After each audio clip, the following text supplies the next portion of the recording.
Live from Orlando, Florida, you're listening to The Sports Scene with Jesse O.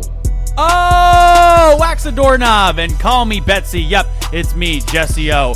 Welcome, everyone, to The Sports Scene on iHeartRadio, iHeartRadio Podcasts, and YouTube. Presented by First Bet and Sports Fluent Media. We've got a great show for you. Our special guest is our favorite big man of the show. He is a former NBA coach and player for the Milwaukee Bucks. Paul Mokeski, Big Mo, joins the show in just a few minutes. But first, please welcome back my favorite color analyst and yours, Mr. Alvin Delvey is back as usual. Alvin, I am so glad to have you with me, brother, as always. And before we get into our top 5 sports stories for the week, you know I have a random trivia question for you. And the question is, in Swedish, what is entrance and driveway, respectively? Entrance and driveway. Yeah, in the random language of Swedish. Entry. And let's say for driveway, let me see, that sounded more French, but let's go. Not horrible. You've had a lot worse guesses than I had a lot worse for guesses than what we have right trivia now. question of the day. Okay, for driveway, I feel like there's a lot of pressure right now. Like, the world's counting on me, the scene's counting on me. Yep. Let's go. Le Fleur. No. Le Fleur? Right. LaFleur. Oh, no. Incorrect also. So, in fact, entrance in Swedish is infart. Driveway in Swedish is uppfart. I didn't eat any beans, so I'm not gassy. I was ready. You would have never. I don't even know how you would have gotten that. There was just zero chance you would have ever gotten that. Okay. Anyways, you ready to get into our top 5 sports stories for the week? Let's do it. I'm happy to do these because I didn't get to do these last week, so we're back in, baby. Sports Scene is rolling. All right, we're going to start with number 5. Let's go into the Stanley Cup playoffs, some NHL for all of you hockey fans out there, because the Panthers put the Rangers in danger. They took a pivotal Game 5 with a 2-goal third period and are now up 3-2 in that Eastern Conference Finals series. They're one win away from returning to the Stanley Cup Finals. They flipped the script in this one. The Panthers trailed the series 2-1 at the beginning of this week. It's now 3-2 heading back home for Game 6 after a 3-2 win last night in Madison Square Garden. As expected in this series, Game 5 was another teeter-totter outcome. Chris Kreider for the Rangers opened the scoring in the second period. Gustav Forsling for the Panthers answered. Anton Lundell for the Panthers and Sam Bennett for the Panthers found the net in the final 10 minutes of the third period to ice the win. No pun intended. The Rangers got back in the final minute, but it was too little, too late. In this year's postseason run, Florida is now 6-2 on the road. And hey, let's talk about a Florida manhandle for a sec, because the Panthers are 11-5 in the playoffs this year, but their defense has held strong every time it mattered most. Florida has held opponents, the Lightning, the Bruins, and the Rangers, to 2 goals or less in 12 of their 16 games. Big Bob, Sergei Bobrovsky, the goaltender, gives his skaters every chance every night out. The Panthers are 1 win away from winning the Eastern Conference Finals for the second straight season. By the way, the Stars and the Oilers are tied 2-2 right now in the Western Conference, but as we were recording this on Friday, May 31st at 11 p.m., I saw that the Edmonton Oilers were up 3-0 on the Stars. So, looks like 3-0. So I think the Oilers are taking a 3-2 lead. So a couple 3-2 leads in both of these conference action plays. And one thing we like to talk about on the sports scene is you got to ride the hot goalie. And I originally thought that the Dallas Stars had the hottest goalie, and then I thought it was the New York Rangers. But Florida, Sergei Bobrovsky, is the hottest goalie in the game right now. Not physically, obviously. It's more of a... whatever people want these days. We do not discriminate, but, I'm saying ride the hot goalie is in, like, the guy who is, producing at a higher level than the other ones. Just to make that clear to everyone, not that I needed to explain myself, but I felt like I needed to explain myself. Okay, let's get into our number 4 sports story. I think we could talk about the WNBA forever, because 2024 WNBA draft number 1 pick, Caitlin Clark, continues to improve, dropping a professional high 30 points in Indiana's 88-82 loss to Los Angeles back on Tuesday night. She also had 6 assists and 5 rebounds alongside 3 steals and 3 blocks. Clark is the first rookie to record 30 points, 3 blocks, and 3 steals in a game in WNBA history. She's just the 4th player overall to register that stat line just in general. Clark's 30-point game is also the 3rd most points by a rookie in Fever history, behind Tamika Catchings, who twice scored 32 points in her rookie season. Clark has now become the fastest rookie, Alvin, in league history to record 100 points and 50 assists. Yeah, Caitlin Clark, obviously, we know the accolades prior to coming in. And since she's been in the league, since she's been in the W, obviously she had a gauntlet to start off. Defending champ, top 5 in the league. You have a pretty rough stretch ahead. And now it seems like they're starting to gel. She's starting to look a little bit more comfortable. So, of course, she's going to start doing things that we expect her to be doing in this league. And another person who I think, oddly enough, might be favorite for the Rookie of the Year race, Cameron Brink, Jesse. She is absolutely outstanding right now. Leading rookies in blocks, 2.7. She's top 26. Really, there's like a 7-way tie at 1.3 for steals in the league, and obviously she's second behind Angel Reese as we record right now with steals. So her ability to play offense and then turn around, and there's not been a game so far where she hasn't had 2 blocks. Obviously, foul trouble's coming into play. She's very aggressive. So we see the rookie class in general. You have Caitlin Clark, who is playing out of her mind, breaking franchise records, and I don't think this is going to be the first time we say that. But to have her playing at the level she's playing, and obviously the team's gelling around her, understanding what she likes, what she doesn't like, and they don't have much downtime to even have practices to really run and understand chemistry. So they're figuring this out on the fly in front of the cameras. So for her to be playing as well as she's playing and gelling with the Fever, to have her not necessarily the favorite to win Rookie of the Year because you got girls like Cameron Brink, just lets you know the state that the W is in. And obviously we've had a ton of success in the W. Maya Moore, probably one of the most skilled athletes to grace the W. But now you have the eyes on it, and they're still producing. The W still looks excellent. So I'm very excited. But, man, this rookie class, Jesse, might be one for the books. Yeah, I think Caitlin Clark has a legit WNBA Rookie of the Year race on her hands because a lot of people are underestimating Cameron Brink, like you mentioned, and Angel Reese. All 3 are top 3 right now in the Rookie of the Year odds. So if you're going to look at the odds book, if you're a betting man, Alvin, which we're sponsored by First Bet, so we're allowed to talk about this stuff. Caitlin Clark right now, as we're recording this, her current odds are at minus 750. Cameron Brink is at plus 750. So if you put a little $100 bet on Cameron Brink, if she does, in fact, have that many blocks per game at the end of the season, if you put $100 down on Cameron Brink, you get $750. Angel Reese is third at plus 1,300. You put down $100 on Angel Reese to win Rookie of the Year, you get out $1,300. So she's plus 1,300 right now. Those are the top 3 in the odds for Rookie of the Year ranking. I might put some money down on Cameron Brink. I'm not going to lie. Come on. Like, should we do this? I think we have to. All right, sports scene bet right now. Rookie of the Year, Cameron Brink is what we think.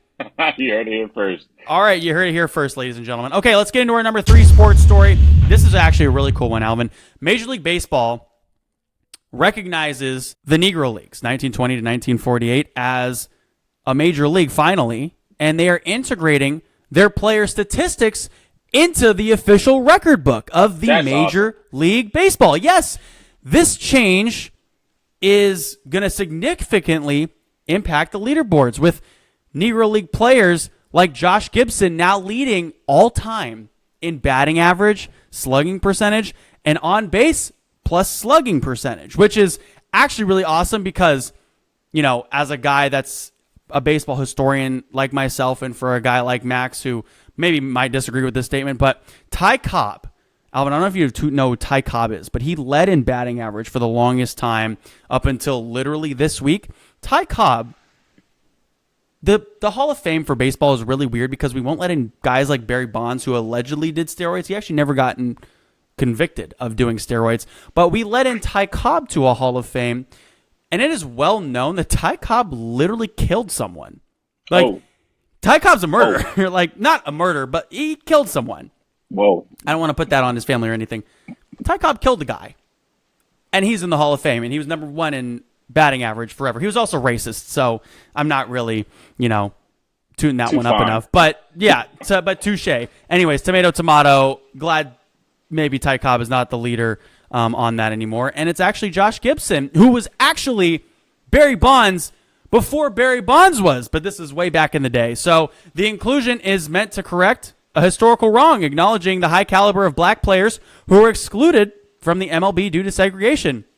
Also, while the Negro League data is incomplete, it's estimated at 75% completion right now, it's enough to significantly impact historical records. Future data discoveries could lead to also further adjustments, so the door is wide open for anything here. The decision is not without its complexities, though, as some of the Negro League seasons were a little bit shorter, and there's a lack of barnstorming game data that may lead people to view these records differently, but I like how they are not using any asterisks, which is, kind of the argument of why people think Barry Bonds should get in the Hall of Fame. Put him and Roger Clemens and Sammy Sosa in the Hall of Fame, but just put an asterisk next to their name. But, Barry Bonds should never have an asterisk next to his name because he's literally the greatest player of all time, besides Josh Gibson. Ultimately, this move recognizes the achievements of the talented players who were denied opportunities due to racism and integrates their accomplishments into baseball's official history book. Hell yeah, baby! That one got me really juiced up, so I was very happy about that. My dad and I were texting about it. His uncle actually played in the Negro Leagues, was a catcher, Alvin, which was kind of cool. Anyways, let's get into our number 2 sports story, some NFL stuff for you, my friend, because this was big headline news. The Miami Dolphins signed star wide receiver Jalen Waddle to a lucrative 3-year, $84.75 million contract extension. This secures Waddle, who has had 3 straight 1,000-yard seasons, as one of the highest paid receivers in the league. The thing I'm curious about is this signing comes as the team is still negotiating a new contract with their quarterback, Tua Tagovailoa. What are your thoughts about this one, my friend? I think we are truly trying to become Team USA. And what I mean by that is we are legitimately track a stars team. Like that's what we're doing. Excellent luck. Don't get me wrong. Production-wise, Waddle, excellent. You mentioned just how consistent he's been year in and year out. And we always love to throw that word around, and it's just very difficult. Obviously, he had a slew of injuries this season. However, that's football. You're running at grown men full speed. Things are going to happen. Tendons are going to snap. Muscles are going to tear. That's just part of the game. That's why MetLife Stadium. Listen, I didn't say it. You said it. I'm glad you did. But yeah, I got you. You have 2 receivers who are top 5 paid per year. I don't think that's necessarily the recipe for success. We haven't necessarily seen that in the history books where you have 2 of the top paid receivers on the same team. So that is interesting. I'm trying to see how that's going to work out. Holland, our stud on the defensive side, he's due for a big payday. We have a defense that I feel like left a little bit to be desired. Granted, tons of injuries. Everyone was injured. Tons of injuries. Yes. No one could walk onto the field. That's fair. That's valid. But regardless, we're still an NFL team. You still have to have guys that can fill in the roles. At the end of the day, all these injuries happen. That's something you have to make plans for. You have to have that in the playbook somewhere. This guy can come at this point. That's where the money should be going. Granted, love Waddle getting paid. Very confused as what's going to happen with Tua, because some say he might be a cent more than Herbert, meaning that's another big payday. That not sure how we're going to cover that, and what does that leave vulnerable? Do we get a D-line? Do we get an O-line? Do we get the different pieces, the tertiary pieces that we need to make sure this engine runs? Or are we going to essentially look like a blazing rocket through October, and then come November we're going to spuddle out because you're going to have to go to Kansas City and play in 30-degree weather and no one can catch because it's, 30 degrees. So I'm curious to see how this whole thing's going to shake out. Love Waddle getting paid. Just very interested on how we're going to fill out the rest of our roster and if we're going to be competitive. Final thought here on this position. I think, okay, obviously Is Tua worth $52 or more million? No. $52 million I would say question. no with conviction there. I would say no, but that's what the market dictates.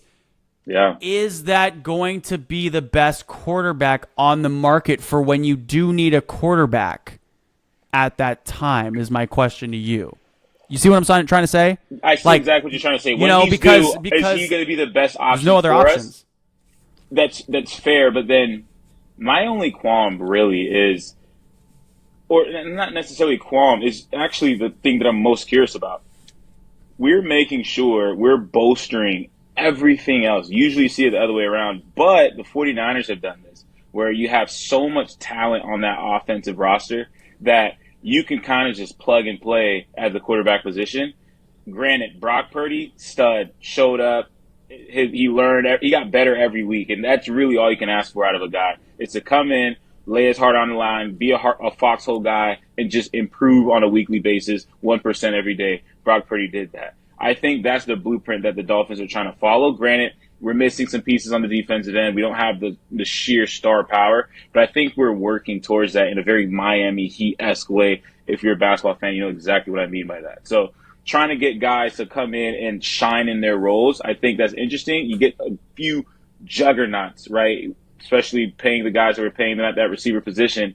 Now I think we're trying to put ourselves in a position where we don't need to have Tua per se. We don't need to have a guy making $53 million on a contract. We can have a guy off a rookie deal, and he could just take care of the football, have a Tom Brady mindset of, okay, I'm not going to put the ball in harm's way. Definitely going to take some shots, but I'm not going to Josh Allen this thing, not going to Jameis Winston this thing. I'm going to make sure that I'm getting it to my guys, screens, that type of thing, mesh concept, maybe hit an over flood concept depending on what the game dictates.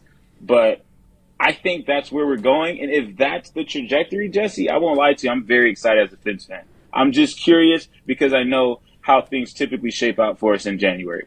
And I don't like it. Wow, that went crash and burn real quick. But I would say the one thought I have with all of that is that this year was the most quarterback-heavy draft that we've seen since the Joe Burrow, Justin Herbert, Tua Tagovailoa draft, right? That was, 4 years ago, 5 years ago now?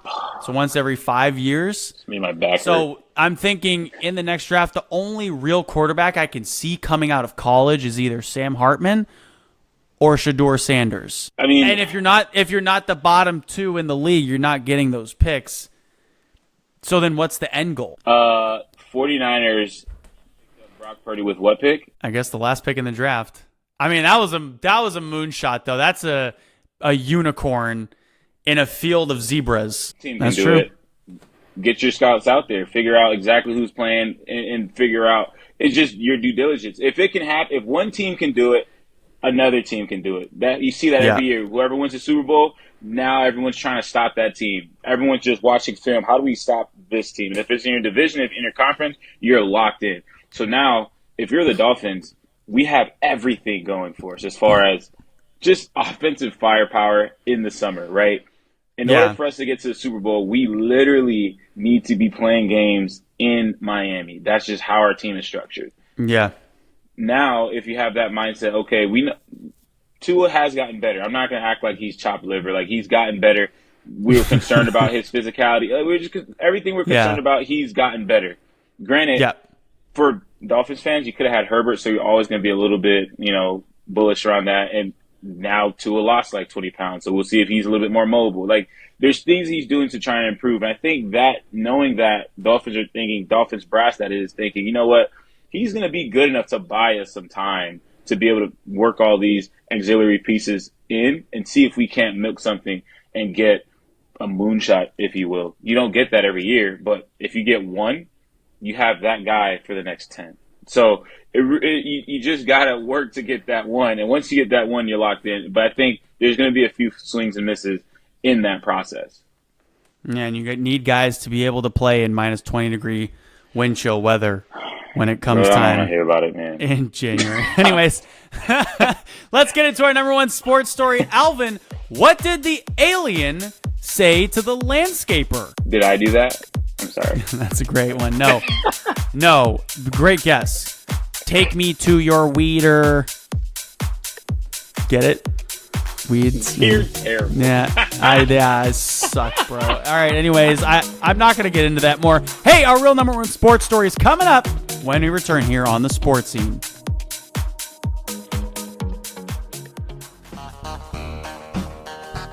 You all know what time it is. It is time for Coach Mo's Corner. No big elaborate intro this time. I am joined by my favorite big man and coach of all time in the NBA, Coach Paul Mokeski, for Coach Mo and Jesse O's Conference Finals recap. Coach, good to see you. You're ready to get into some games that kind of went, I think, a little bit differently than maybe we had expected. Well, I mean, everybody is, they go crazy. What have I said in a 7-game series? You have to stay level, not too high, not too low. Well, all the talking heads and ESPN and all that, well, this team is great. They can't be beaten. Oh, no, this team is great. This player is the next Michael Jordan. This guy, no, chill out. Wait till it plays out. This is the way these things work. I mean, maybe ESPN should hire you, Coach, because you were kind of right on the money with everything you said. Okay, so in the conference finals, we had a sweep and we had a gentleman's sweep. Let's start with the unfortunate sweep, the Celtics and the Pacers. Now, this one was interesting because the Celtics are right where they're supposed to be. They were 14 games and 6.7 points per game better than any other Eastern Conference team in the regular season. And now they're heading to the NBA Finals, having lost just 2 games. Fewest for any finalist in the last 7 years. You know who the other team was? Golden State. Yes, it was. So through the first 3 rounds of the playoffs, it's the Celtics. I know you. And you just know me, Coach. I love this. We're really getting our chemistry here. So the Indiana Pacers gave the Celtics 3 close games in the Eastern Conference Finals, but Boston came back from another fourth quarter deficit and completed the sweep with a 105-102 victory on Monday night. Jaylen Brown earned the Larry Bird Trophy as the series MVP after averaging 29.8 points on 52% shooting, 5 rebounds, and 3 assists in the series. And, let's start off with how clutch the Celtics were in this series, Coach, because, I don't know, you and I were texting. We text pretty much every single playoff game, but the Indiana Pacers are up by 3 with 12 seconds left to go in the fourth quarter of that first game. They had a 98% chance of winning that game. They did not foul up by 3.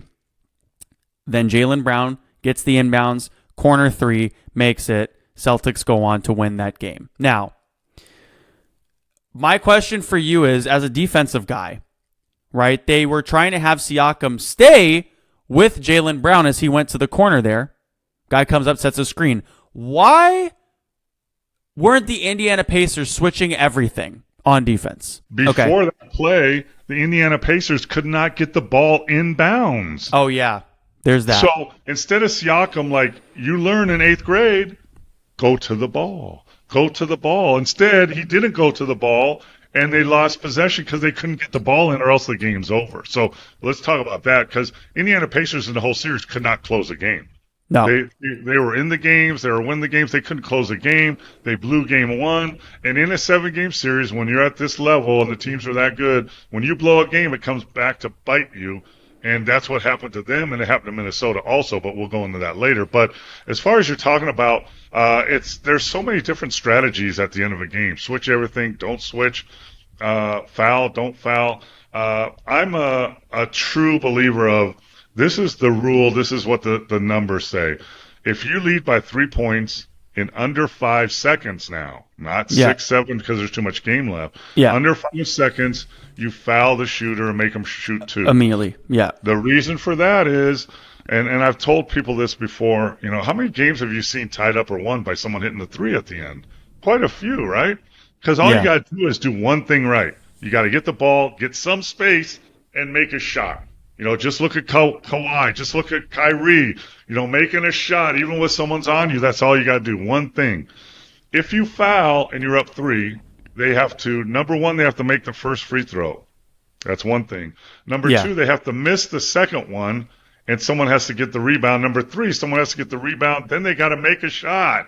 So that's three things that you have to do right instead of just one. So, but the problem with that situation was at that point, it was a catch and shoot, because also in that scenario, I tell my players, we're going to foul under 5 seconds, but only if the ball is going down. What does that mean? That means he's dribbling it. Because if he's holding it, or if it's going up, then shooting foul. Which, guess what? Referees make mistakes all the time. Yeah. And then I didn't touch him. Well, I kind of shoot free throws. So the ball has to be going down. If he's dribbling it, just reach, foul him, and get that scenario. The problem with this scenario at the end of that game was they ran a baseline out of bounds play, and it was a catch and shoot. He didn't dribble, so he caught and he shot it. So you don't have a chance to foul. Or it could be a 4-point play. So that was the position. You're bringing up, Jesse, a great idea, a great scenario now. Some coaches love to switch, some don't. Yeah. In this situation, I didn't like to switch. Because players screw up all the time. I thought. But you at least maybe stop a guy from going to the corner where he can get a wide open three, and you can't foul, right? They guarded it wrong. If you need a three and the ball is under the basket, you guard your players this way so no one can get to the 3-point line. Yeah. I mean, I would have guarded. You force them inside.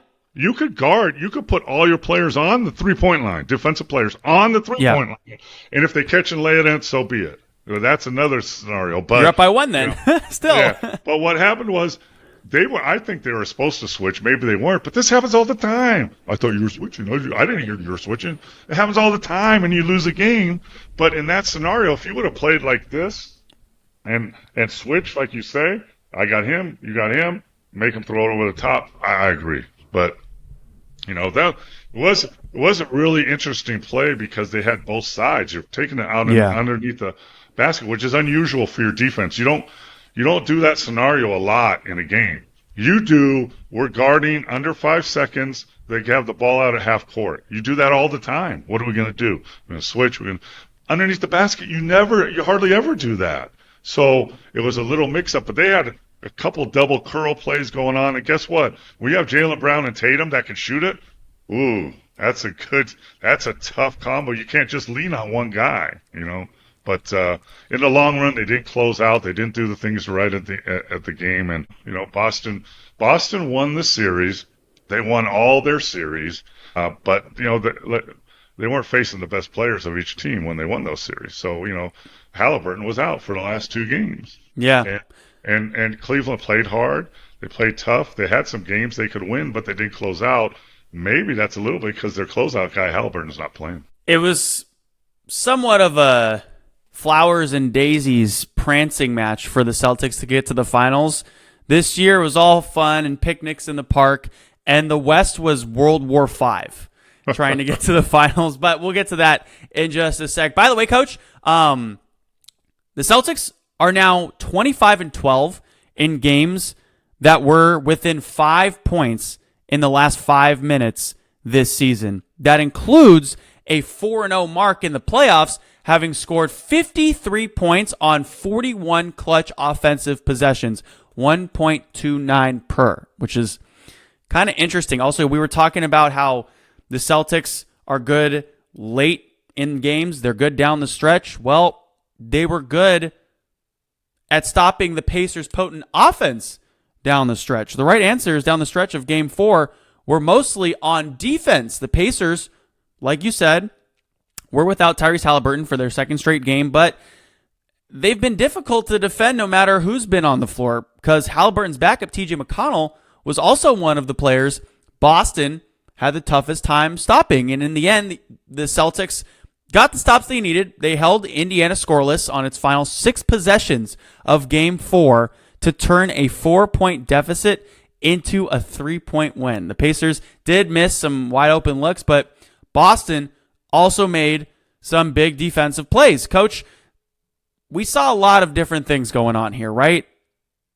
Pascal Siakam might not have stepped up as much as people thought. Andrew Nembhard had kind of come under his own in this series as well. A lot of good things moving forward, I think, for the Indiana Pacers, but just were not able to get it done down the stretch. Yeah, and as we know in the history of the NBA, there's growing pains for teams, right? Yeah. The Lakers had to get past the Celtics, then Pistons had to get past the Celtics, then Houston had to get past the Lakers. It's just growing pains and experience, and I think the inexperience of Boston Celtic coach, he's not a very experienced coach. I mean, he's been around for a while, but he hasn't been a head coach for this is his second year. The Boston Celtics experience on their court with their players from top to bottom is overcoming a lot of that. When you have Holiday, who's won a championship, Brown and Tatum have been there, Derek White's playing great, Horford has experience. All these guys have experience at this level, and they're classic veteran players. They know mismatches, they take advantage, they never get rushed, they never really panic. Even when Cleveland, had them on the ropes, they never panicked. And like you said, they stepped up their defense. They gave their offense a chance to win the game. So, I think, and that's a testament to the coach also that he's letting his players play and show their experience. So, in the long run, Indiana's growing pains. They got a great thing going on. They're only going to get better. Maybe make a tweak here or there with their roster, but overall, you don't have to do much because you're going to be better next year because of what happened this year. You mentioned, playing mismatches. The Celtics kept playing the mismatch game in this series, and over those 4 games, there were 71 ball screens set for Tatum, who also set 46 ball screens himself. And no matter the direction, the screens had the same purpose: get Tatum matched up on a lesser, smaller, and or less mobile defender. So with Halliburton out for Game 4, those defenders included McConnell, Ben Shepherd, Miles Turner, and Doug McDermott. Sometimes it was about Tatum taking those players off the dribble. Sometimes it was about Tatum playing big. And of course, the mismatches don't have to result in a shot for the Celtics leading scorer because he's really developed into a terrific playmaker, coach. Yeah, I mean, in the playoffs so far, he's averaging a little over 6 assists a game, and that's the growth of his game, right? And he's a good rebounder from his position, and he's just, again, experience. He's been through this again, and some letdowns, right? Everybody's on their case. Brown and Tatum, they've never went to the finals. Where are they? What are they doing? But they're still young. They're like 26 years old, and you could see the growth. Brown is, signed his big contract, and he's just a very talented player. But Tatum, you could see he's more. I hate to say this, but he's more like a Luka type. He can hurt you scoring. He can hurt you passing. He can rebound. So, and his game is growing. Back in the day, 100 years ago, when I was with the Milwaukee Bucks, we owned the Chicago Bears, Chicago Bulls, and Michael Jordan. We owned them until Michael Jordan got Scottie Pippen and started trusting his other teammates and figuring it out. Then they were almost unstoppable. So I think maybe that's what's happened with Tatum and the Celtics right now. Coach, we know it will be Boston versus Dallas. Doncic and Kyrie Irving versus Jason Tatum and Jaylen Brown, and an NBA championship series that should last longer than the East, which was a Celtics sweep, or the West, which was a Mavs and a gentleman sweep in 5.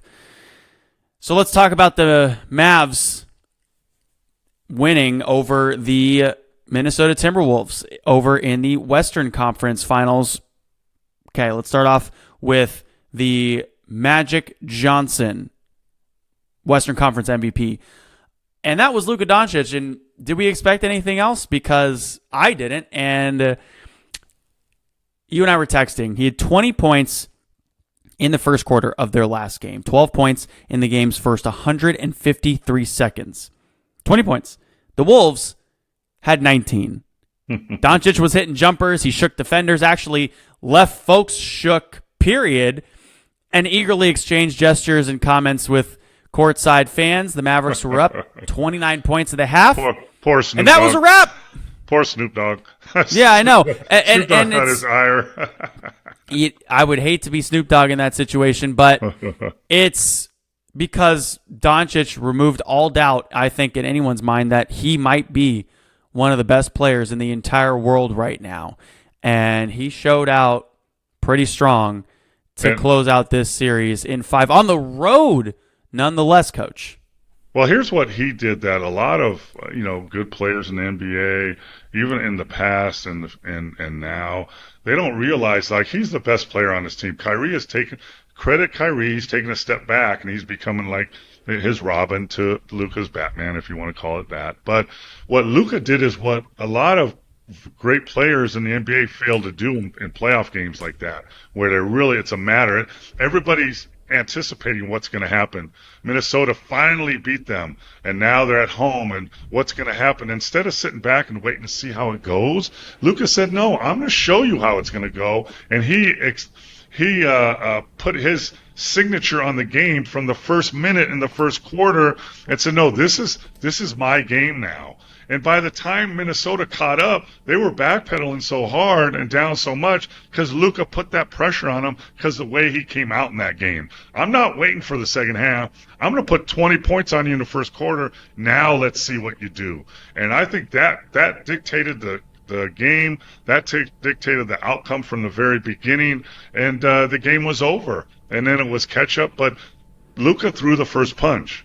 And he showed everybody and told everybody, this is my game. I'm taking it. And, that's a lot of players, that have the ball in their hand a lot. They're like, okay, let's see what happens. Let's maybe get my other guys off a little bit to start with. And that could be a mistake in a game like this. You mentioned Kyrie Irving. I think the game was out of hand already by the time Irving warmed up. But on cue anyway, Kyrie, the closer, did his job just in case. Doncic had 20 of his 36 in the first quarter, but Kyrie delivered 15 of his 36 in the second. This tag team approach, once again, it was too much for the Wolves to overcome. Minnesota simply fell in line with Oklahoma City and the Clippers before them. They were all victims of one of the most creative backcourts ever formed. Coach, do you agree with that statement? Because that's what a lot of people are saying now, is Luka and Kyrie are the best backcourt ever. I don't know about ever. I don't know about that. People don't even remember Jerry West and Gail Goodrich both averaged 25 points a game when the Lakers back in the day. So, I don't know about that, but they are a great 1-2 punch now. And, Luka set the pace and then Kyrie followed it up. So, you know what? We got you down 20 and you're not getting up now. Because Kyrie's going to throw his uppercut now and keep you down, and that's what they're getting really, really good at. So, we've talked about this before, Jess, that the reason that Luka and Kyrie can do what they're doing is because the additions that the Dallas Mavericks made with Gafford and Washington, let alone the way that Lively has stepped up. So those three bigs can pick and roll and catch lobs and are athletic and protect the rim. And that's why Luka and Kyrie can do what they're doing. So, before it was Kyrie and Luka against the world. Now it's not that. Dallas Mavericks are a complete team now. They could maybe have one more knockdown shooter, but they have the makings of an all-around great team now. And that's the difference. So now Luka and Kyrie, the pressure's on them, but not all the time. I could throw a lob to Lively, and he's going to dunk it. I could hit P.J. Washington. He's going to hit a three. I can do all this now. Now I feel free to do whatever I want to do. And, that pick-and-roll combination when Luka gets the guy on his back and snake dribbles and, you got to make a decision. Are you going to guard Luka's floater or are you going to guard a lob? And that's tough to do. One thing I really didn't have in my pre-series projection was that Dallas's defense was going to be better than Minnesota's. But in the end, the Mavericks solved the Wolves a lot better than anything the Wolves threw at the Mavericks. The Wolves, who had the number 1 rated defense during the regular season, had late game answers only once in this 5-game series. Otherwise, the Mavs gave the Wolves fits with effective double teams while cutting off passing lanes. And this was even evident in the closeout game. The Mavs forced Anthony Edwards to surrender the ball and took their chances with Rudy Gobert and Jaden McDaniels being left open and very lightly guarded. And the Game 5 result, McDaniels managed just 6 shots. He only played 21 minutes, and Gobert, as he often does, fumbled away scoring chances. Also, Coach, the Wolves shot just 31% from deep, a constant problem for this team in this series. Yeah, and I mean, the Dallas Mavericks did a great job of putting the defensive player of the season, Gobert, in pick and rolls over In and over. actions he didn't want to be in.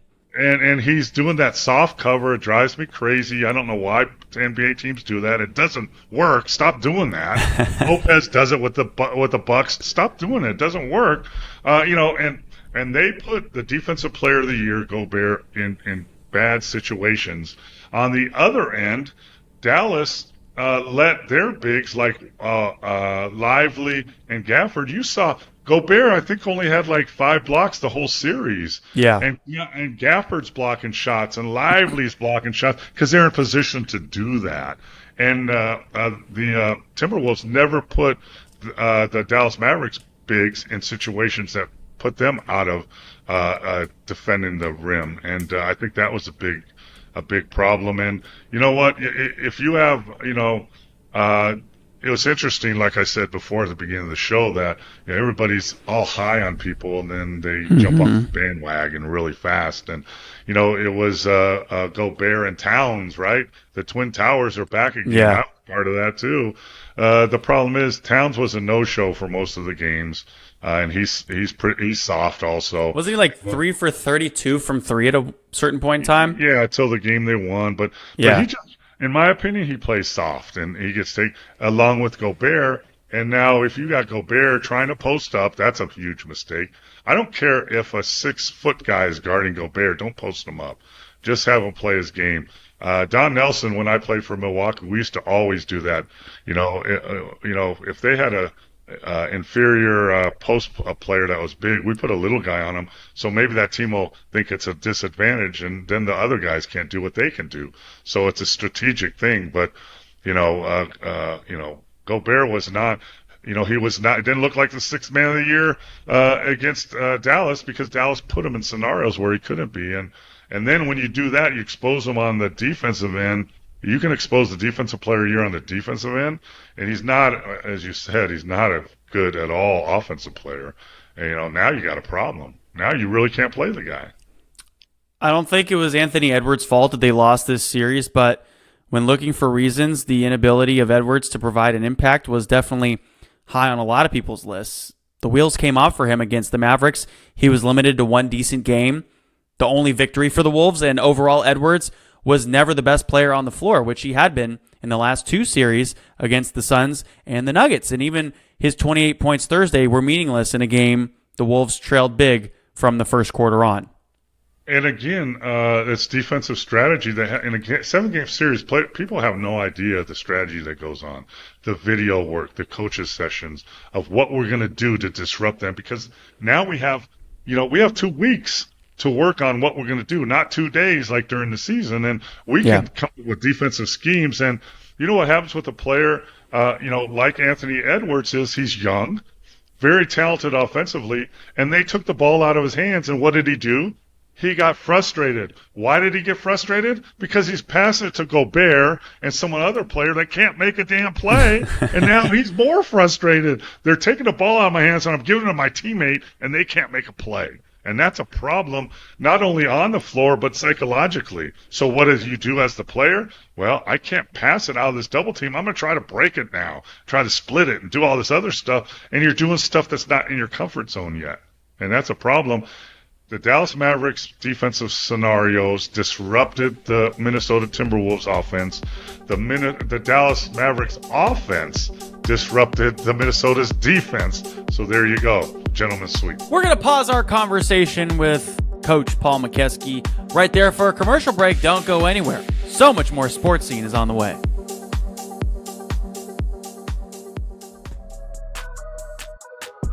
Boom, baby. We're back on the Sports Scene, everyone, for our 3rd segment. We are right in the middle of our talks with Coach Paul Mokeski about the Eastern Conference Finals and the Western Conference Finals, but we have not gotten into the NBA Finals. So why don't we get into that now? The pinnacle of the sports world, or one of the pinnacles of the sports world, is the NBA Finals, which begin on June 6th on ABC. And Coach Mo and I will be breaking down footage from the finals. Coach, let's look ahead now to this matchup. The Boston Celtics and the Dallas Mavericks each got at least a week of rest and a week of much-needed prep time for Game 1 of this series. Now, the Celtics took both games against Dallas this season. They won 119-110 on the Mavericks court on January 22nd. Then they beat the Mavs again 138-110 on March 1st in Boston. This is Boston's 23rd trip to the finals. Dallas has made it twice before, this one coming 13 years after its 2011 upset championship over the first edition of Miami's quote-unquote super team. What are your original guesses and thoughts on this finals matchup? Good thing for the NBA, too. Two big market teams. The NBA would have started crying if it was Indianapolis versus Minneapolis, essentially, but they got Dallas versus Boston, so I think they're happy. Yeah, I think they're happy, too. Number one, the rest period. It can be a curse and a blessing at the same time. The blessing is you get time to rest up guys that are hurt, and get them ready to play. In Boston's situation, it's Porzingis, who's a very big key for this series. In Dallas's situation, they got 6 days to rest, and Luka's been banged up, so it gives him some rest time. The negative of that is, especially with Boston, they won't play for 10 days. And that's unusual. Once the season starts, you're playing every third day at minimum. And you get in that rhythm, and then the playoffs start, and you're playing every other day too, and you get in that rhythm, and and you got things going. Now you got to pick it up again. And you can't simulate games in practice. Number one, you don't want to get a player hurt right before the NBA Finals, so you're not doing that. Number two, practice doesn't simulate games anyway, so you got it. It's a tough scenario, but both teams have to really deal with it 6 days and 10 days or 9 days, whatever it is. So that's going to be interesting, the rest period. This is a very, very well-matched, tight series. I mean, both teams are very talented. Offensively and defensively, they both have at least 2 hugely impactful offensive players. They both have, and this is the key where Porzingis comes in.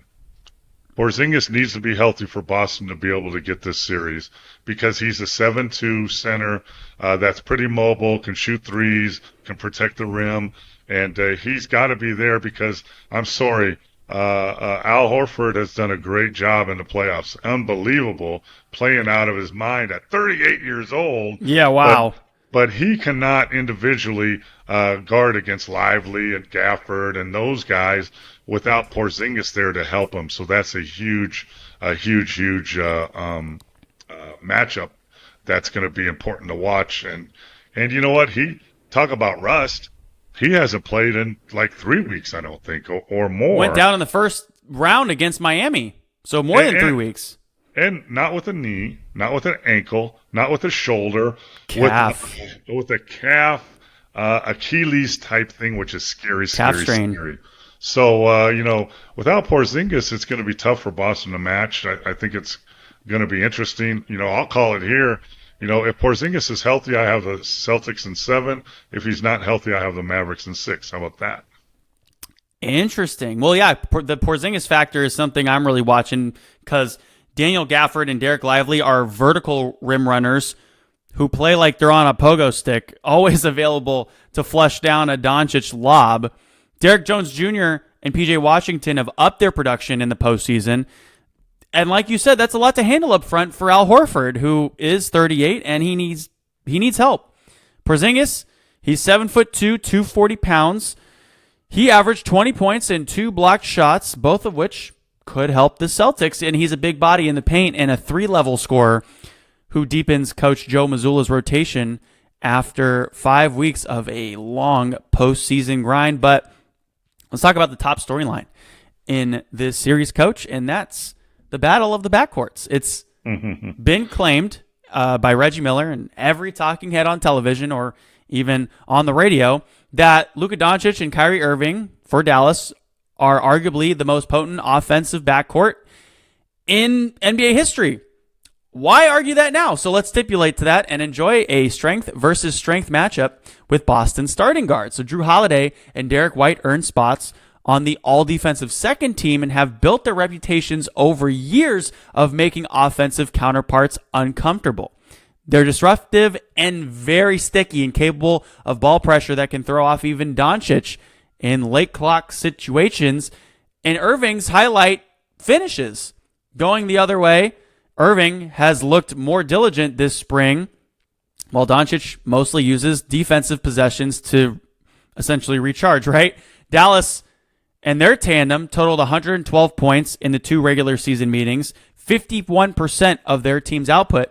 Holiday and White scored 47, a very small margin by comparison. But all other Celtics outscored all other Mavs 210 to 108. That's gonna suck if you're the Mavericks, coach. Yeah, but that I don't have Kyrie Luka matchup as a Holiday Brown matchup. I have a Kyrie and Luka matchup as a Brown and Tatum matchup. Because Tatum is 6'7", Luka's 6'8". Yes. And here's what I keep bringing up: Porzingis, right?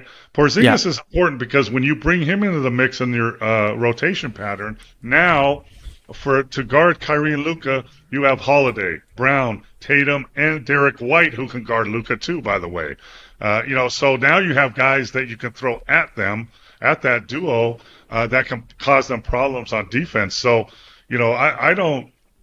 I have Kyrie and Luka kind of washing out Brown and Tatum, but now you got Holiday and Derek White, and who do you have on the other side? PJ Washington and Jones, so I think Boston wins that, Yeah. Coach, I'm going to give you one thing I'm looking for each team, okay? Are you ready? Yep. Okay. For the Celtics, I'm looking for threes. Boston led the league all season in three-pointers taken and made, hitting them at the second best percentage.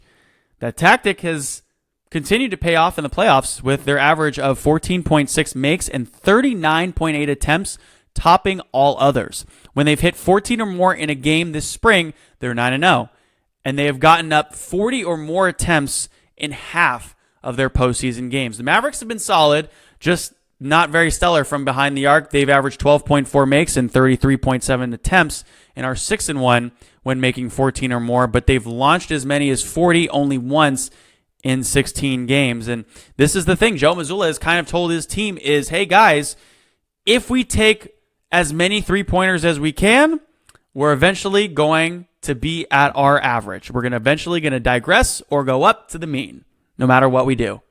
What are your thoughts on that? Well, I mean, that sounds really good on paper, but in reality, in a playoff series, if I was the Boston Celtic and I shoot a lot of threes and I make a lot of threes, that's all great. I've done that before in the G League. We won a championship. We also lost one doing that. So, if I have Brown, Tatum, and Holiday, I'm telling them, drive the basketball. Drive. Because what does that do? That puts pressure on the defense. It gets them in foul trouble. And now you're in the penalty. You're shooting earlier in quarters. You're shooting free throws. So, I would be very, very leery if I was Boston to fall in love with the three, because that's what we've done all year. We need to drive because guess what? Brown and Tatum, Tatum pushes off every time he drives me crazy, but they don't call it. So keep driving. And you get to the free throw line, you put those guys, because guess what? Kyrie and Luka are terrible defenders. They're horrible. Terrible. Yeah.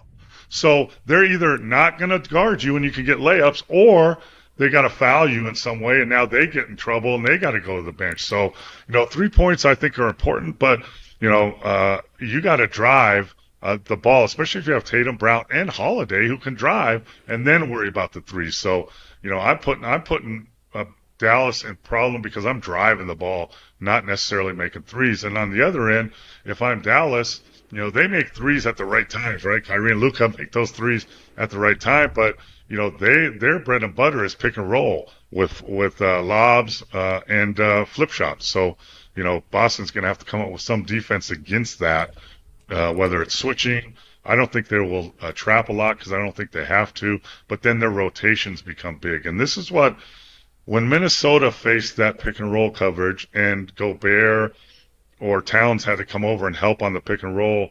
They very rarely had someone rotate and get down into their players, and that's why they got so many lobs on those bad, poor rotations. Yeah. But, if I'm Boston, I'm taking the ball right at the rim against those dudes. The one thing I'm looking for the Mavericks is Irving being back in Boston, which is interesting because Porzingis isn't the only one headed into a matchup with his former team. How about the NBA scriptwriters on this one? Irving's 2 seasons in Boston, 2017 to 2019, were more emotional than Porzingis' stint in Dallas, marked by more individual success. He had 2 All-Star berths than team satisfaction. He has been booed and heckled constantly since leaving for Brooklyn in 2019, and after he stomped on the Celtics midcourt logo in a 2021 playoff visit, a fan threw a water bottle at him. But Irving has been a model team member with Dallas, avoiding off-court controversies while focusing on his contributions. But that's not the Kyrie that Boston fans will target starting with Game 1 coming on Thursday. The 2 scenarios, too, right? Yeah. Kyrie said to the Boston fans, I never want to leave. I'm going to be here as long as you'll have me. Then he left. The other way, Porzingis in Dallas and Mark Cuban said, I'm not trading either Luka or Porzingis because they're my new Dirk and Steve Nash. I'm never going to trade them, and they traded Porzingis. So 2 different scenarios. One left on his own will. One was moved out. But I know Porzingis maybe, but I know Kyrie loves to play the villain and come in. Not as much as Luka. Luka really loves it. Getting the fans, he lives for that. Yeah, the fans. But Kyrie does too. So sometimes it's, I'm going to show you, what you're missing now when I come back. And you know what? I've been traded, guys have been traded and left and stuff. And whenever they come back to their hometown, when I went back to Milwaukee after I was traded, or Detroit after I was traded, everybody says it's just another game. It's not. It's not. You're going to come back and show them what you're missing. And that's what it's going to be interesting with Kyrie for sure in Boston and Porzingis, because remember Dallas when they got Porzingis and they had Luka, whoa, we're good for the next 10 years at least. And, he's going to want to come back and say, you made a mistake letting me get out of here.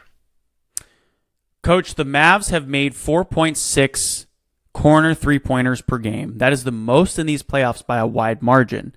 Among everyone on that team, P.J. Washington is shooting 41.2%, and Derek Jones Jr., who's shooting 45.9%, rank first and second in total corner three-pointers. Washington's 28 made are the most for any player in the last 6 postseasons and 5 shy of Bruce Bowen's record of 33 in 2007. Jones' 45.9% on corner threes is up from just 33.8% in the regular season. But the Celtics defense does not yield many threes, just 1.5 makes per game, the fewest in the playoffs through the conference finals. Only 18% of their opponents' three-point attempts, the lowest opponent rate in the playoffs, have come from the corners. They also had the lowest opponent rate, 21%, in the regular season when the Mavs were just 4 for 16 from the corners in their head-to-head meetings. So those 4 corner threes and the 2 per game were tied for the fewest Dallas had against any opponent. That's the number I'm kind of looking for in this whole thing is, can Dallas defend those corner threes? Because that's what has propelled Dallas over their opponents so far this postseason. Yeah, I mean, analytics, people don't understand analytics very well, but, here, let me give you a basketball 101 lesson real fast. So, please, school me. Analytics, contrary to what other people say, why are players giving up layups to shoot threes? Well, that's not what analytics says.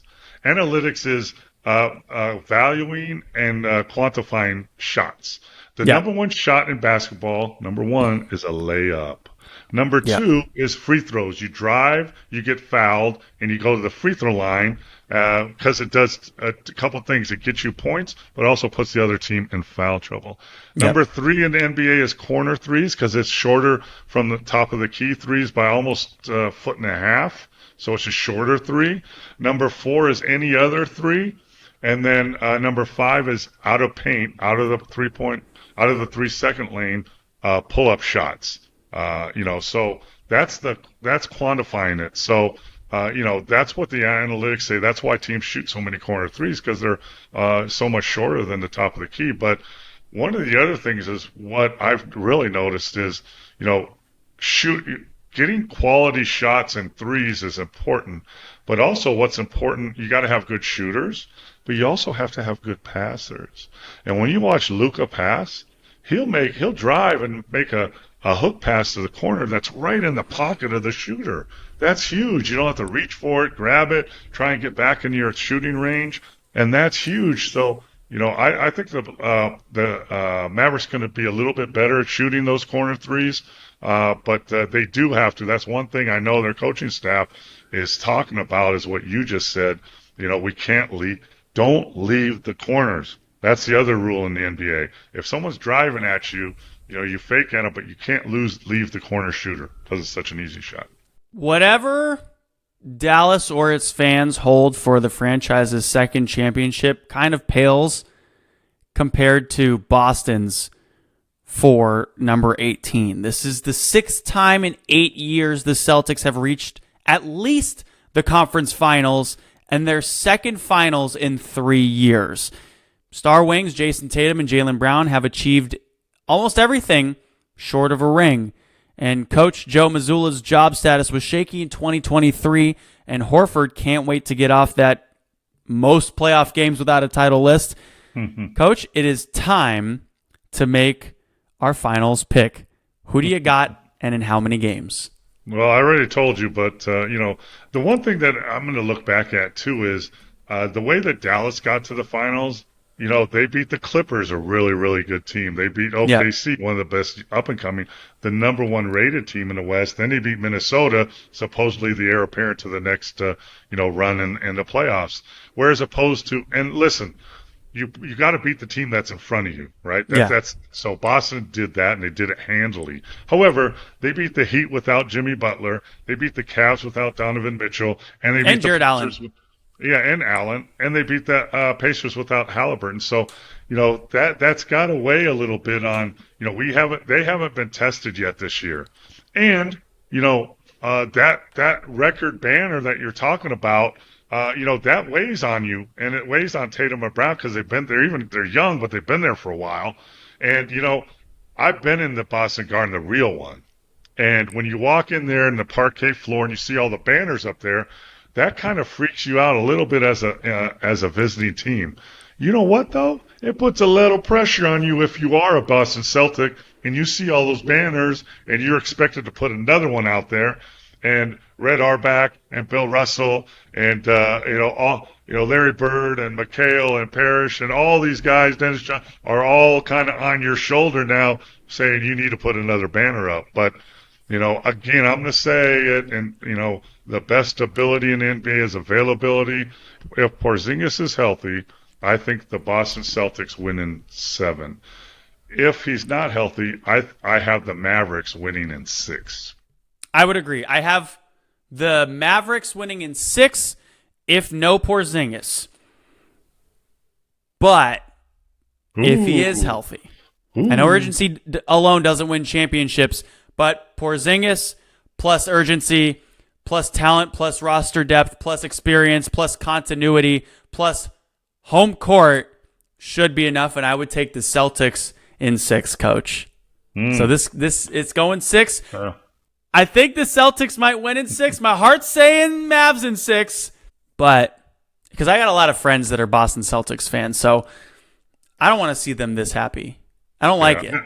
And I would not overlook the coaching staffs of these teams, because when you're at this level and you're playing, this type of teams, adjustments in a 7-game series, both on defense and offense, strategies at the end of games.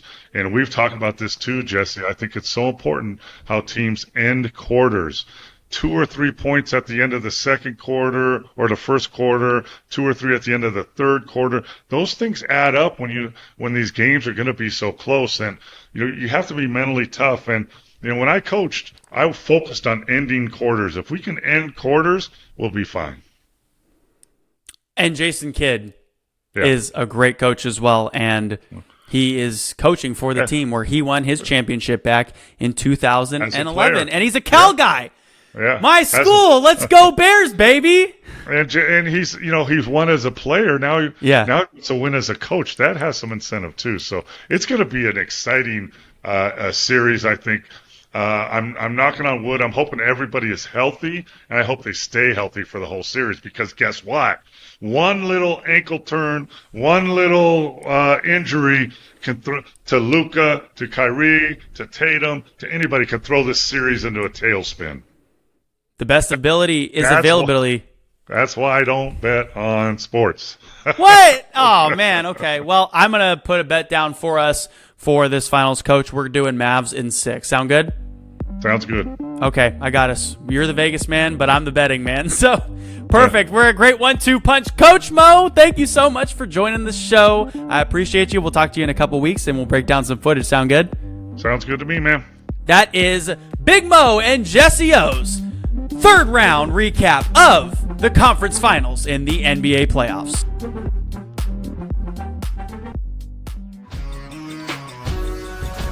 And now we're back here on the sports scene for our finals segment. Back here with Alvin. And Alvin, I want to play a newer game here. It's not really a game, but I just want to see how we do with this. So I'm just going to rip it. We're just going to go through some NBA players, some NFL players. I'm going to go through some MLB players.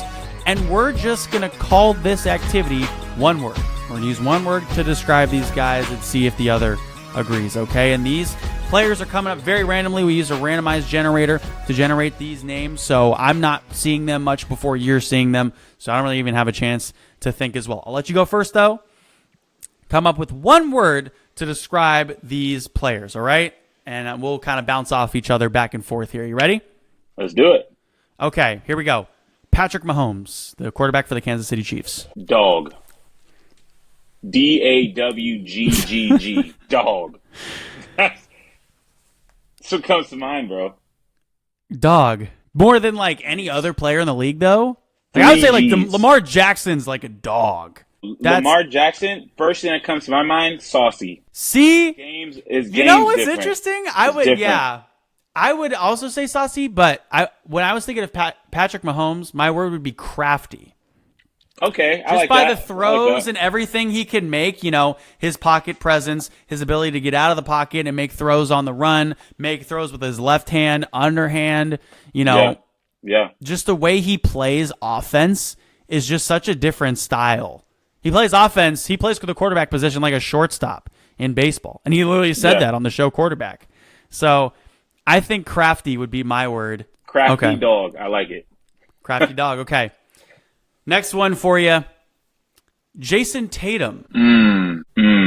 This is coming up before the finals. Misinterpreted. Yeah. I want to say misinterpreted. I actually really like that, and I would agree with you.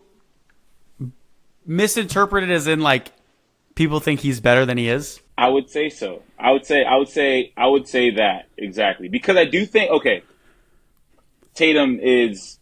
If you looked at the points, rebounds, assists, you're that dude, right? And you do that in the Eastern Conference Finals. That is a very big deal. So I'm not trying to scrub that off. I'm not trying to say he's a bum. I'm not trying to say any of that stuff. Yeah. And obviously, early on in his career, I thought the Celtics, they were so far ahead of schedule that nowadays we're tired of them because we're like, oh, you should have won in 17. You should have won. But realistically, 2022. They're supposed to be rebuilding at that time. Like they were not supposed to have gone that far, and they did. So you got to give kudos to them for that.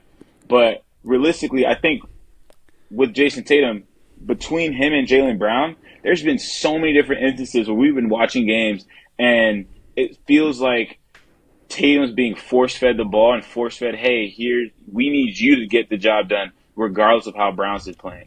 So I feel like that misinterpretation has. I don't know how it is in the locker room, but I'd say in the media, I would say as far as storylines, I think you put a lot more pressure on Tatum than if you flipped it. And if you said, you know what, let's have Brown as a guy, or we could do like a Luka Kyrie type situation where we know both can get the job done, but we're not going to put all the onus on Tatum. Yeah. So I think misinterpreted is because his game is so smooth. It is. Skilled, top notch, like, dude. First team All NBA this year. Like, Mavs Celtics is going to be crazy because we're going to see supreme bucket making, shot making, craftiness. We're going to see it all. But I still think misinterpret is the best way, in my mind, to describe Tatum. You know how I would describe him as? What? Face. That's the term I would use. How so? Face. Because he's a great face for a franchise. Does all the right things off of the court. Great story. Bringing his mom out of poverty and everything. His mom, who sacrificed a lot for him, had him when she was very young. Everything off the court, great face. On the court, flashy. Flashiness sells. Yep. And that's what you want to be the face of your team. Regardless of whether or not they're the best player on the team, we know flashiness sells. That was what can make you a face. The NBA is trying to be making him the face of the league for years. It's probably Anthony Edwards now. But everyone has been trying, or maybe Luka, honestly, if they win the finals, Luka might be the face of the league. But now, face, Jason Tatum has the ability to be the face of a franchise, both on and off the court. And he's the one that's, you can sell the most. I mean, let's be real. Are you going to sell Kristaps Porzingis as the face of your team? The Knicks try to do it, and look where they are. They've been in purgatory for like 20 years. Mavs, too. Yeah. And they both got rid of them, and look where they are. They actually are making playoff runs now. Blood. So, yeah. Anyway, so that's what I would say. Jason Tatum is face. That's my word for him. Okay. Yeah. The next one for you, back to the NFL. Aaron Rodgers. Ooh. Aaron Rodgers. Wow. Yeah. There's so many. You can come at this from a few different angles now because we have him in the media now. We have him tearing his Achilles on the first game of a season, or an ACL. Achilles. We have him historically in the league. I'm just very curious as to what aspect of Aaron Rodgers you're going to hit with this word. To just say accurate. And I'm just going purely from how he plays the game of football. You know, because off the court stuff, it's just subjective. I'm not. Yeah. He is a grown man. He's going to do things that sits right with his spirit, and I think that's what everyone's supposed to be doing. So I think that's the right way to move about and do things. But then when you think of how when he came to the Jets, the excitement that was around, and you see how he's getting guys, and just a complete 180 from when his last few years at Green Bay, really following that Brett Favre blueprint of just how things happen, and ends up in the Jets. And you can just see it's so effortless when he's throwing it, and it's just right on the money. And I feel like the Jets got so excited understanding you have a potential Hall of Famer, you have a Hall of Famer first ballot, actually. You have a guy like that leading. He's seen things. He's able to put guys in position, but then he's just so accurate where his placement is and how he's distributing the football. So I would say accurate. I would say talent. And here's why. Because before Patrick Mahomes, right, we had this period where it was, I don't want to say the white quarterbacks, but the white you had Tom Brady, you had Drew Brees, you had Matt Ryan, right? Yeah. Peyton Manning. And Aaron Rodgers steps into that mix of guys. And they are all widely considered the best quarterbacks of all time up until that point. But the talent that Aaron Rodgers could display, he was more accurate than all of those guys. He could make better throws than all of those guys. On the run, in the pocket, his presence was unrivaled. And his knowledge of what he needed to do with the football, going through that many seasons, taking that few of sacks, throwing that few of interceptions, he was the true definition of talent at the quarterback position for the longest time until Patrick Mahomes came along. And that's why I would say talent. Would you agree with that? Yeah, I like that. I think he's, realistically, Aaron Rodgers, if you gave him Tom Brady's mentality, monster. He doesn't take Tom Brady's defense. But even still, you have that level of tenacity and okay, you know what? I'm going to have this much level of accountability. Tom Brady's wide receivers that were, Dude, I mean, he had Devontae Adams and Aaron Rodgers had Devontae Adams and Jordy Nelson, but like, okay, those are only two guys over the course of how many years he spent in Green Bay? But what happened with that? How won did a couple you elevate? MVPs? MVPs are great, but the difference between Tom Brady and Aaron Rodgers is Tom Brady's not worried about MVPs; he's worried about championships. That is true. Aaron Rodgers is worried about MVPs, and I'm not saying that's wrong. Like it's an excellent accolade, but you're going to get exactly what you're focusing on, especially at that level with that level of talent. So I think if they had a quarterback baby, juggernaut, monster. Yeah. All right. Next one for you, back to basketball, Luka Doncic. Aura. Oh. Aura, yeah.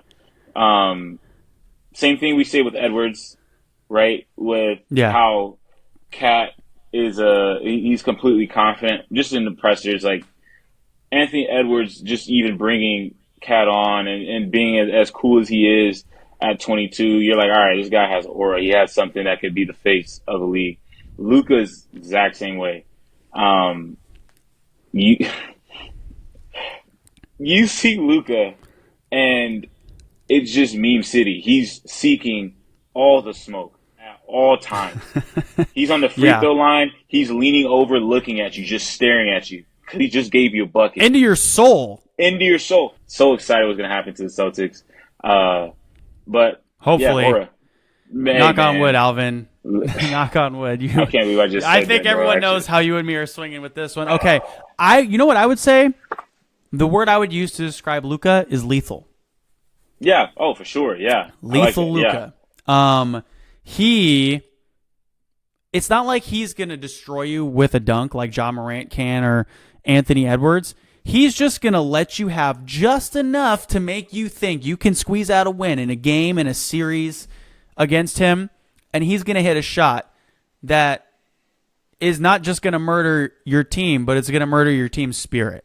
And that's the thing that crushes teams in the playoffs, is when they lose their mojo and they lose their spirit, Luka's going to hit that shot, and he's going to kill you. He's always coming out looking, and he's hunting those big moments to where he can solidify him. So he's been doing it since he was 16, like you said, back in the EuroLeague. He was EuroLeague MVP when he was 17, 18 years old. He's been doing this forever, and he knows how to hit the big shot when it matters, and he's always going to come through, and he's going to snatch your heart out while he's doing it. So my word for him is lethal. All right, let's go through a little bit quicker now on these next few. We're just going to rattle these off, one word each. Back to the NFL, Cooper Kupp. I still want to say underestimated. Yeah. I still. Triple Crown winner, I get it, but like people still, they count him out. Underestimated. Yeah. Crafty is what I would say. Crafty Cooper. All right. We can use the same words. I was like trying not to reuse any of the same words we use. Well, I mean, that's the one I would use for him. Yeah. Yeah. So I can reuse one of your words for a different one, I would feel like. Okay. Okay. Nikola Jokic. Ooh, intelligent. I got one for this one. What'd you say? Intelligent. Yeah. I would say unstoppable. Yeah. Yeah, fair. He's going to get his points, rebounds, and assists every game. Okay. Derrick Henry. You know what I would say? Brick house. Smashed together. Yeah. That's Brick house. Put a hyphen there. Yeah, I was just going to say Bama. Roll Tide. Literally no other explanation needed. Okay, Stephen Curry. Sniper. Same thing, different day. Aaron Donald. Unstoppable. Behemoth. I like that. Yeah, he's a big dude. Like, he's 5'11", 6 foot, but he could probably crush every bone in my body. Kevin Durant. Say lanky, but realistically, skilled. Offense. That's literally every Simple. meaning of the word. Literally in every meaning of the word. Okay. Micah Parsons. This chat is just going to be filled with, like, the thesaurus. Yeah, I know. It is. Okay, Micah Parsons. That's a guy that I would say, you know what? Hungry. Yeah, I was going to say something similar. I was going to say desire. A lot to be desired. Screw the Cowboys. You're here first. Joel Embiid. Oddly, I'm going to say tough. Okay. I would say intelligent. You'd say intelligent? Okay, I like that. He's figured out how to work. He's figured out how to work the refs, Alvin. That's all I know. Yeah, I mean, that's the refs' fault, man. Yeah, I mean, that's true. Okay, Final one for you. Rudy Gobert. Let's have a moment of silence. R.I.P. One word. Rip. Rip in the chat. It's one word to Shaq, and it's barbecue chicken. Oh. All right. So, Man. Alvin, I'll let you know. So, here we go. My word, cooked. Yeah, listen, dog, it's crazy, man. They're throwing lobs on his head. I get it with Jokic because he's the greatest player on the planet. I get that for sure. Yeah. But when you got them just throwing lobs on your head top, he's in every highlight. Every highlight. That's tough. That's tough. Yeah. It's fun watching games with you and seeing you scream at the TV. And luckily, we won't have to hear you scream about him any longer because they got eliminated. And actually, we're going to get to watch you scream against the Celtics and pray that the Celtics don't win because, you know, you grew up with a bunch of Boston Celtics fans. I went to college with a bunch of Boston Celtics fans. A lot of my homies are Boston Celtics fans. And if the Boston Celtics win the NBA Finals, I might have to disappear off the face of the earth for a couple weeks, and you might have to come with me. Anyways, thank you, Coach Mo. Thank you, Alvin. And thank you all for tuning into the show on iHeartRadio, iHeartRadio Podcasts, and YouTube. You want a little more sports madness in your life? We'll tune back in on Sunday mornings at 10 a.m. Eastern Time. Subscribe to us at Sports Fluent on YouTube, and please rate, comment, and download the show everywhere else. And hey, next week we'll be back with a lot more sports talk, so stay tuned. Until then, stay happy, stay healthy, and we'll see you right back here on the Sports Scene with Jesse O, presented by First Bet and Sports Fluent Media.